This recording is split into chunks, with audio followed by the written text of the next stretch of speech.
Several raids days apart, federal agents seizing hundreds of pounds of marijuana, but some argue that pot was actually medicine for the sick, medical marijuana, something President Obama promised during his campaign would be left alone. CNN's THELMA Gutierrez is following the story in California. THELMA? Well, the use of marijuana for medicinal reasons is legal in California, but the DEA keeps raiding shops that sell it. Supporters of medicinal marijuana are now accusing the federal agency of deliberately defying the wishes of the Obama administration.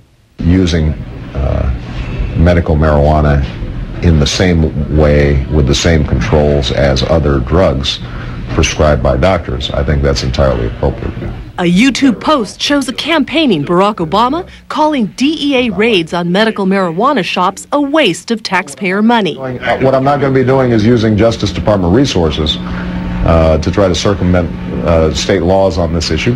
But just this week, on the day that Attorney General Eric+holder spent his first day in office, federal agents raided 4 medical marijuana shops in the Los Angeles area, seizing 500 pounds of pot and food products laced with the drug.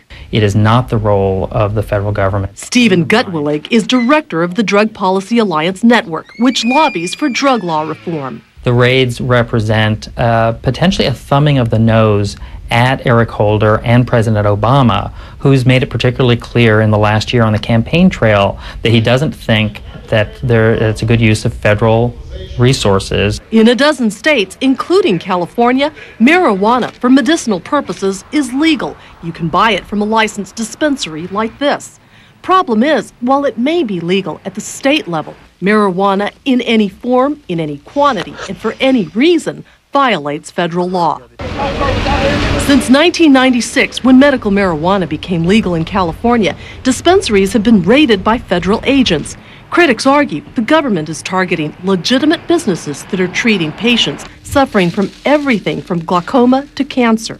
Ultimately, it is the responsibility of President Obama, Attorney General Holder, and the Obama administration to make clear to the DEA what the new rules of the road are going to be. The White House says the president believes that federal resources should not be used to circumvent state laws. Advocates of medical marijuana say they hope the raids will end when President Obama names a new DEA chief to replace Bush holdover Michelle Leon Hart. But a DEA spokeswoman told me that until the federal law is changed, the raids will continue. That, quote, dispensaries show that they're nothing more than storefronts for drug trafficking, preying on our communities to make a profit. And that's according to the DEA. Wolf? THELMA Gutierrez in LA, thank you. On our political ticker today.